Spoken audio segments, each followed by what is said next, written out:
नमस्कार दोस्तों, स्वागत करता हूं आपका साइंस जर्नी में। जैसा कि हम जानते हैं, धर्मों ने विज्ञान के अनुसार अपना रूप बदलना शुरू कर दिया है। क्रिश्चियंस में कैथोलिक के बाद प्रोटेस्टेंट आया, उसी तरह से हर धर्म ने समय के अनुसार अपना रूप बदला है। हर देश में धर्मों ने अलग अलग रूप बदला। अगर देखा जाए 16वीं से 17वीं शताब्दी पूरी मानव सभ्यता के लिए बहुत ही उथल पुथल का दौर था। ये वो समय था जब कई हजार सालों की शोषण, हिंसा, प्रथाओं की प्रोधर बना धर्म मानव सभ्यता को लगातार अंधेरे में धकेलते जा रहा था।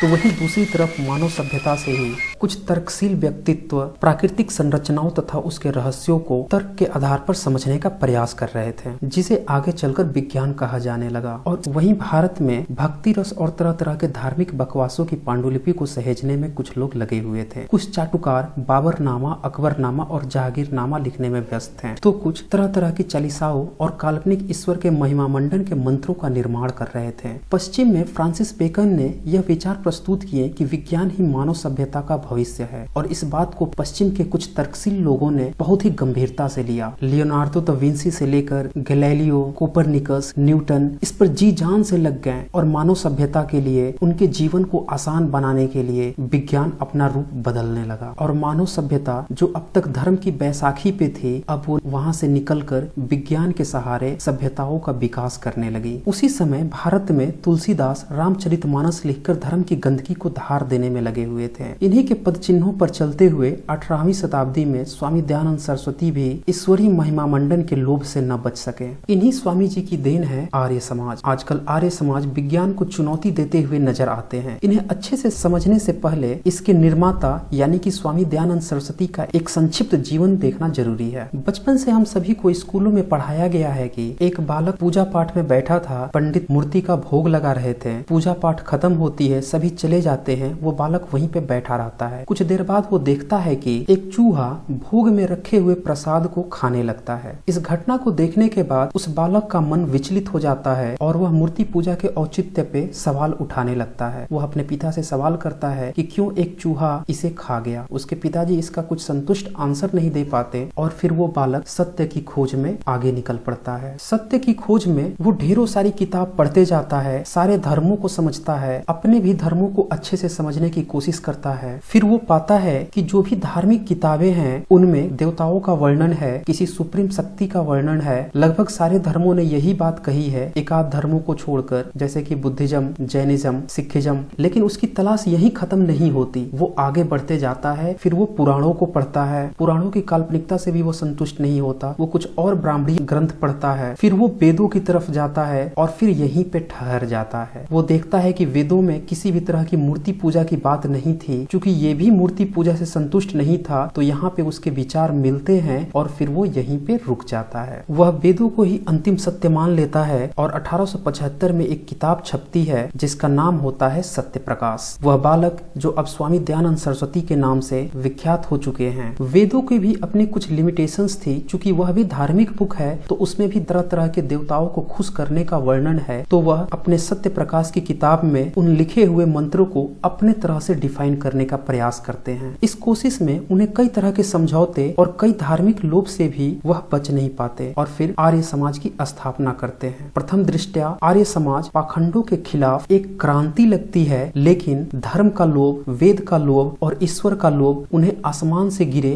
खजूर पे लटके जैसा चरितार्थ करता है। सत्य प्रकाश में उनका ये लोभ पूरी तरह से चरितार्थ होता है। स्वामी जी की बुक सत्य प्रकाश, जो कि 1875 में छपी थी, 7वीं और 8वीं शताब्दी के पुराणों के काल्पनिक चरित्रों को ये अपनी इस बुक में अलग अलग धातु से बने हुए साबित करने की कोशिश करते हैं। जबकि उनके ही समकालीन वैज्ञानिक मेंडलेव, जो कि आवर्त सारणी यानी कि पीरियोडिक टेबल 71 में मॉडिफाइड करके पेश कर चुके थे, प्रथम मर्तबा 69 में पेश किया था। अब जरा सोचिए, एक तरफ विज्ञान इतना आगे बढ़ रहा था और दूसरी तरफ हमारे यहाँ धर्मों के काल्पनिक चरित्रों को ही जस्टिफाई करने का प्रयास किया जा रहा था। अगर हम ध्यान से देखें तो स्वामी जी ने चैप्टर 1 में ईश्वर को परिभाषित करने के लिए तरह तरह के काल्पनिक नामों को जो कि वेद में दिए हुए हैं, पुराण में दिए हुए हैं और कई ब्राह्मणीय ग्रंथों में दिए हुए हैं, उनको परिभाषित किया है। जैसे यहाँ पे आप देखें, सत्य प्रकाश के प्रथम समुल्लास में ये लिखा हुआ है, इसमें ईश्वर का नाम परमात्मा है और इसके पहले ये श्लोक दिया हुआ है। आगे फिर ये कहते हैं उसका नाम परमेश्वर है। इसी तरह से जैसे जैसे आप आगे बढ़ते जाएंगे, फिर ये प्रथम चैप्टर में ही कहते हैं इसीलिए परमेश्वर का नाम सविता है। आगे फिर ये परमेश्वर का नाम देव है। यानी कि जितने भी अलग अलग देवता वेदों में दिए हुए थे, उन सभी को जस्टिफाई करने के लिए उसका नाम वो परमात्मा बताते हैं। यानी कि एक ईश्वर का बाद का कंसेप्ट ये लेकर आते हैं। फिर यहाँ पे देखिए, इसमें परमेश्वर का नाम देव है, इससे परमेश्वर का नाम कुबेर है। ये सबको डिफाइन करने का प्रयास करते हैं और साथ में एक और गलती जो करते जाते हैं वो ये थी कि वो इन सबको धातु बोलते हैं। जैसे यहाँ देखिए, इस धातु से